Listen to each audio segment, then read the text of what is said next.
This week we'll discuss a third source of market failure, namely internalities.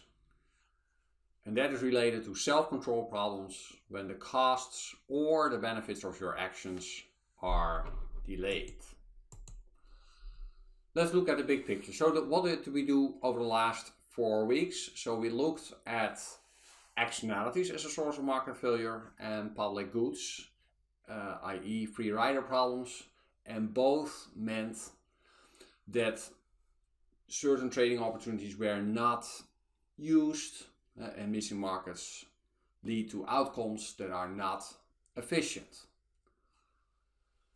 We also discussed ways of addressing those problems, including taxes, regulation, maybe even public provision, to get back to the optimum, to get back to the optimal level of production and consumption.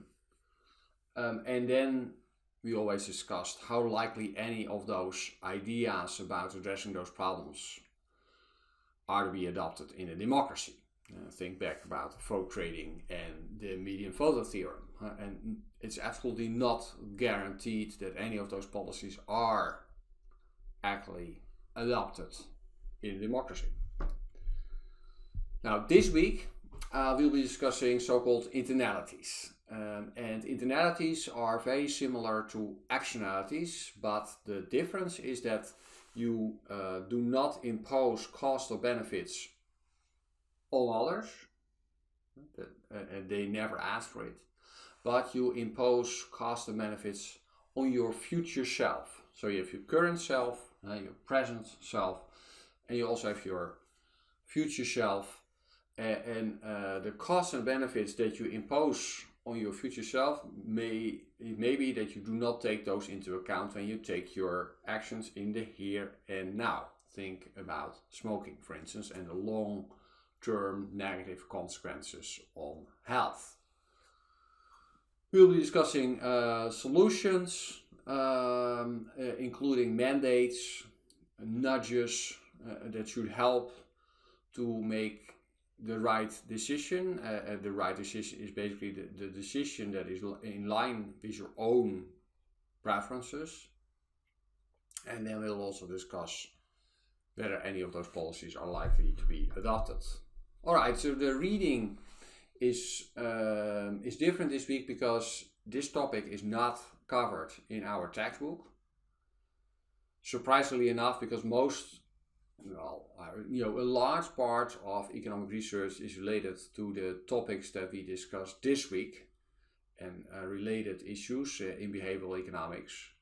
But it just takes a long while before it shows up in the traditional textbook. So rather than our textbook, I have a short article by Alcott and Sunstein on regulating internalities. It's a very readable and short article, and I'll go into more depth in this lecture.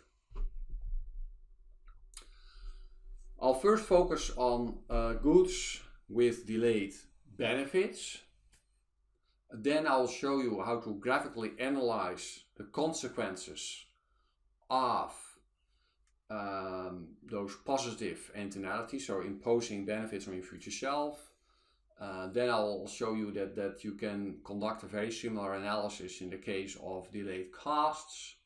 And then finally, we discuss policies to address internalities and their adoption. Alright, delayed benefits.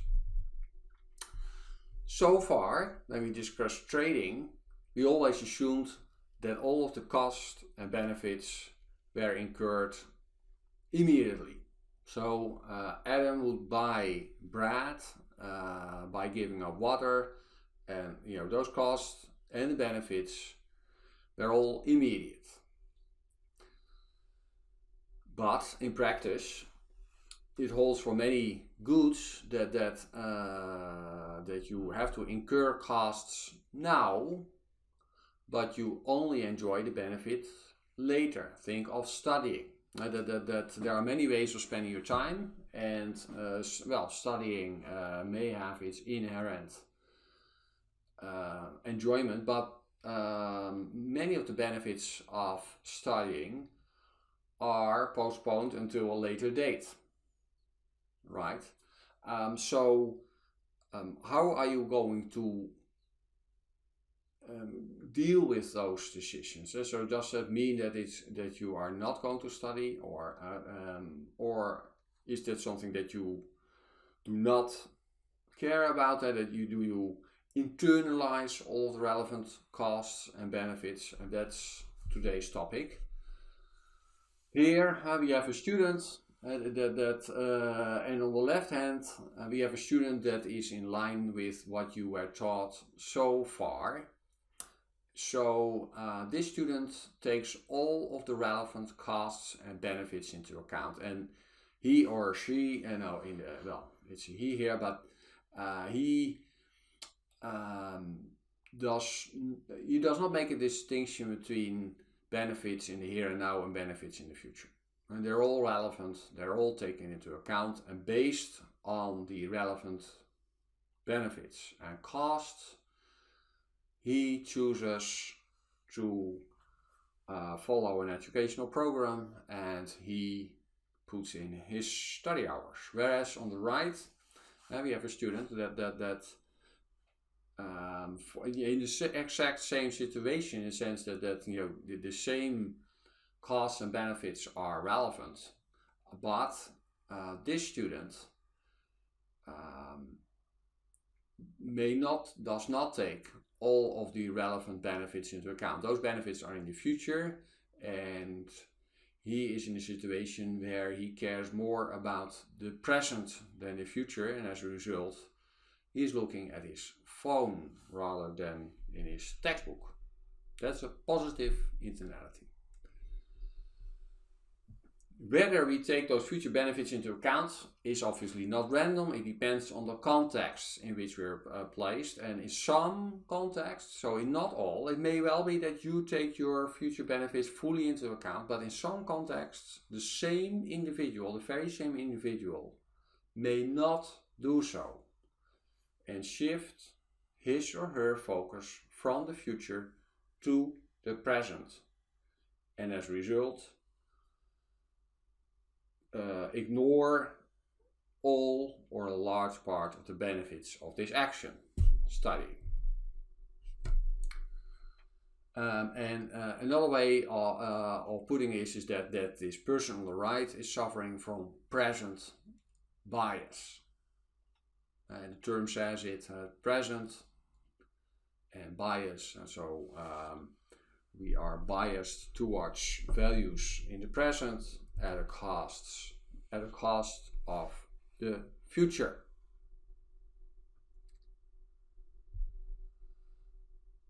Alright, so present bias obviously is never an issue when costs and benefits are immediate. So if you buy something, you can immediately enjoy it, then that's not an issue. But as soon as there's delay benefits, then present bias may play a role depending on the contexts.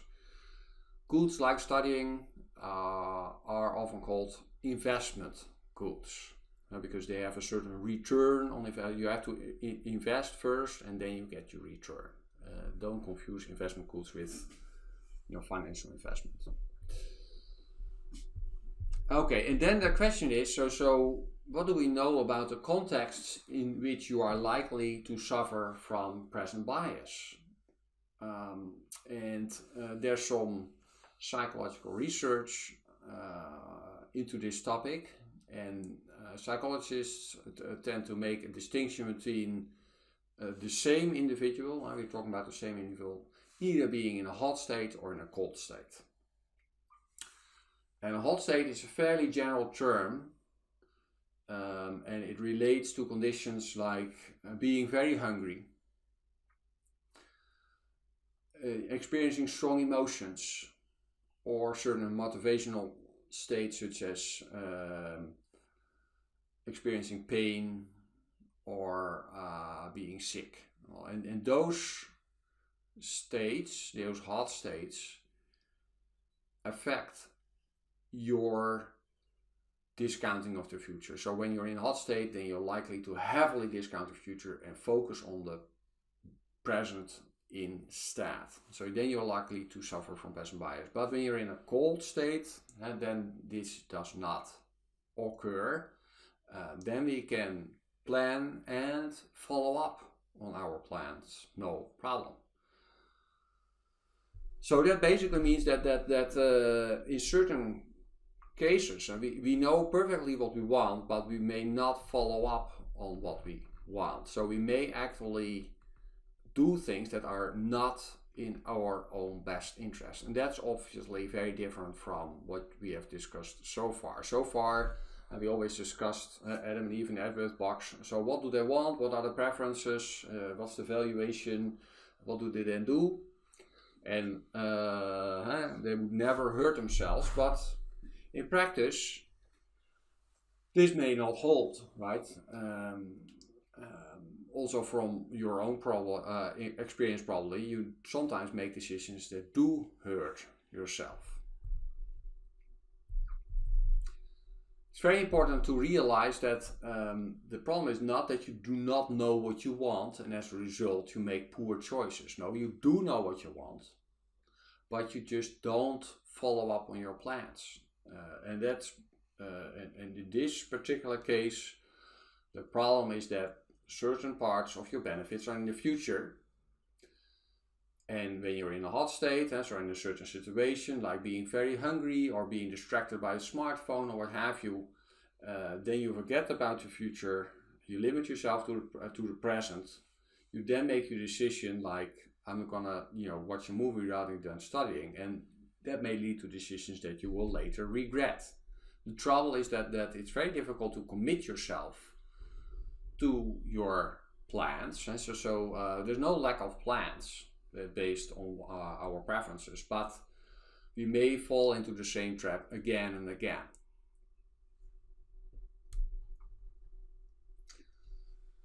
Studying is one good. What will be other goods with delayed benefits? Think about it. Any goods with benefits that are in the future qualifies. One example is physical exercise. Exercising can be a lot of fun actually, and many people find out that it's a lot of fun if they start doing it, but there's also certain days, times that you don't feel like it, but obviously it only works if you do it regularly. Now you only get fitter, you only get more energy, you look better and all that if you exercise regularly. And but then if you're on the couch and it is cold and dark outside, it's very tempting to forget about those future benefits and focus on the present instead. And there's actually some evidence showing that this is from an article where people were asked, okay, so what are your planned visits to the gym over the next 2 weeks, and and then they also have to report how many times they actually went to the gym. And there's obviously a big gap. On the horizontal axis there's different incentive levels. It's not so relevant, the incentives that subjects were exposed to, but in all of those conditions you see that the average number of planned visits is like 5 days higher than the 5 days higher than the average number of actual visits, and that's about almost half. So there's a big gap between what people plan to do and what they actually do when it comes to goods with delayed benefits such as physical exercise.